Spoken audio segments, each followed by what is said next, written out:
গোটা শিয়ালদা স্টেশন চত্বর জুড়ে কিন্তু আজকে পুলিশের স্ট্র্যাটেজিক অ্যারেঞ্জমেন্ট দেখা যাচ্ছে। শিয়ালদার যে নর্থ সেকশন রয়েছে এবং সাউথ সেকশন দুটি গেটের সামনে বিশাল পুলিশ বাহিনী মোতায়েন এবং যে মেট্রোর গেটগুলি রয়েছে সেই মেট্রোর গেটগুলির সামনেও বিশাল পুলিশ বাহিনী মোতায়েন করা হয়েছে। হাতে লাঠি নিয়ে প্রচুর পুলিশ রয়েছেন এবং ইতিমধ্যেই যারা চাকরিহারা আন্দোলনকারীরা রয়েছেন তারাও কিন্তু জমায়েত হতে শুরু করেছেন।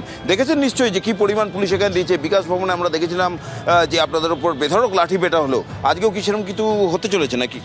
দেখুন, মানে অবিশ্বাস্য তো কোনো ব্যাপার নেই, কারণ আজকের দিনে যেভাবে টিচাররা ভুলণ্ঠিত হচ্ছে, রাস্তায় সমাজে অপমানিত হচ্ছে, নতুন করে আর কিছু পাওয়ার নেই।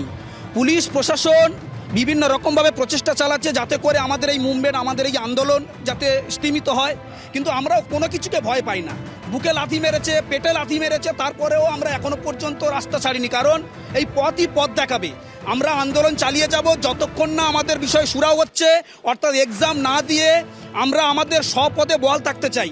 সুতরাং তার জন্য যা যা করার অবশ্যই আমরা করতে রাজি। যতক্ষণ এতে প্রাণ আছে আমরা লড়াই করছি, লড়াই চালিয়ে যাব। যেটা জানা যাচ্ছে যে আপনাদের সম্ভবত শিয়ালদা স্টেশন চত্বরেই কিংবা শিয়ালদা যে ফ্লাইওভার রয়েছে সেখানেই আটকে দেওয়া হবে, তার বাইরে যেতে দেওয়া হবে না। এরপর কি করবেন আপনি? দেখুন, পুলিশ প্রশাসন যেটা ওরা ভাবনা চিন্তা করেছে সেটা আমাদের বলার কিছু নেই। আমাদের যে প্রতিনিধিরা রয়েছে, আমরা যারা রয়েছি, আমরা আমাদের যে শিয়ালদা সেকশন থেকে নবান্ন অভিযান যে রয়েছে অবশ্যই করে আমরা সেই পথে আমরা এগিয়ে যাব। তাতে পুলিশ প্রশাসন বাধা দিলে প্রয়োজনে আমাদের যে প্রতিনিধি রয়েছে আমরা আলোচনা করব, করে আগামী পদক্ষেপ আমরা নেব। এখানে আরও চাকরিহারা আন্দোলনকারীরা রয়েছেন, দেখেছেন নিশ্চয়ই কি পরিমাণ পুলিশ এখানে মোতায়েন করা হয়েছে। কি বলবেন, মানে আপনারা আন্দোলন চালিয়ে যাবেন?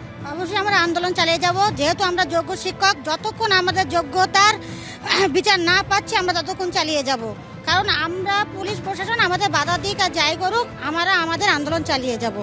শিক্ষকরা মানে আপনাদের তো ঘোষিত কর্মসূচি এর আগেও আমরা দেখেছি, বিকাশ ভবন থেকে শুরু করে কসবা ডিআই অফিস যেভাবে পুলিশ মারধর করেছিল, আপনাদের লাঠিপেটা করেছিল। আজকে এত ফোর্স, মানে কোথাও ভয় কাজ করছে না যদি আবার সেরকম ঘটনা হয়? আমাদের ভয় পাওয়ার আর কিছু নেই, আমরা তো সর্বহারা, সব তো হারিয়েই ফেলেছি, তাহলে আমরা আর কিসের ভয় পাবো?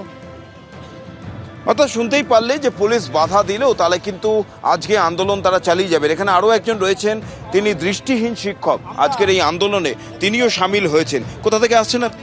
আমি সাউথ 24 পরগনা, ওখান থেকেই আসছি। আসলে এখানে তো আজকে আপনারা আন্দোলনের ডাক দিয়েছেন, কিন্তু তার আগেই দেখা যাচ্ছে বিশাল পুলিশ বাহিনী মোতায়েন করা হয়েছে। সম্ভবত আপনাদের শিয়ালদা স্টেশন চত্বরেই আটকে দেওয়া হবে। কি বলবেন? আসলে সরকারের এটা একটা মানে অন্যরকম মনোবৃত্তি, মানে আন্দোলনও আমরা করতে পারবো না, আমরা কোনো প্রতিবাদ করতে পারবো না। ওরা চুরি করবে, ওরা সেই চুরির দায় আমাদের উপর চাপিয়ে দেবে, আমরা কিন্তু তার বিরুদ্ধে কোনো প্রতিবাদ, কারণ আমরা নিরীহ, আমরা যোগ্য, আমরা আমাদের কোয়ালিফিকেশন ওখানে করেই তবে আমরা চাকরিটা পেয়েছি। আজকের আমরা সুপ্রিম কোর্টের মানে ভার্ডিকে বা সুপ্রিম কোর্টের মানে ন্যায় বিচার তো আমরা পাইনি। মানে আমরা যারা নিরপরাধ, আমাদের উপরে এমনভাবে এই অন্যায়ভাবে আমাদের উপরে যে চাপিয়ে দেওয়া হয়েছে, আমরা বাধ্য হয়েছি আজকে রাস্তায় নামতে, এবং এই আমাদের এই যে আন্দোলনটাকে বারবার যাতে দমন করা যায়, যত শক্তি প্রয়োগ করা যায়, সরকার এবং পুলিশ প্রশাসন, সরকারের মদকে পুলিশ প্রশাসন তারা চেষ্টা করছে কোনোভাবে যেন আমরা কোনো আন্দোলন বা কোনো প্রতিবাদ না করতে পারি। এটা হচ্ছে তাদের মানে উদ্দেশ্য।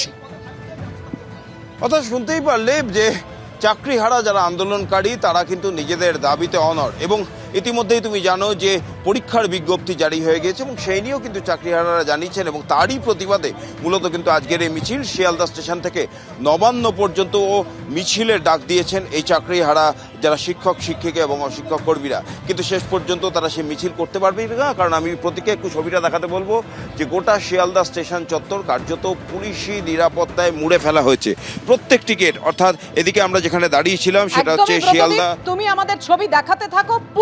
পুলিশে ছয় লাভ গোটা শিয়ালদা চত্বর, বিশেষ করে 4 ডিভিশনের ডিসি রাখা হয়েছে, এবং যেখান থেকে চাকরিহারা শিক্ষক শিক্ষিকারা আসতে পারেন, জমায়েত হতে পারেন এবং মিছিল শুরু করবেন, ঠিক সেই সমস্ত জায়গাগুলো সম্ভাবনার কথা মাথায় রেখে একেবারে ভাগ ভাগ করে পুলিশ রাখা হয়েছে। আপনারা দেখতেই পাচ্ছেন, সেই ছবি তুলে ধরলাম আপনাদের সামনে।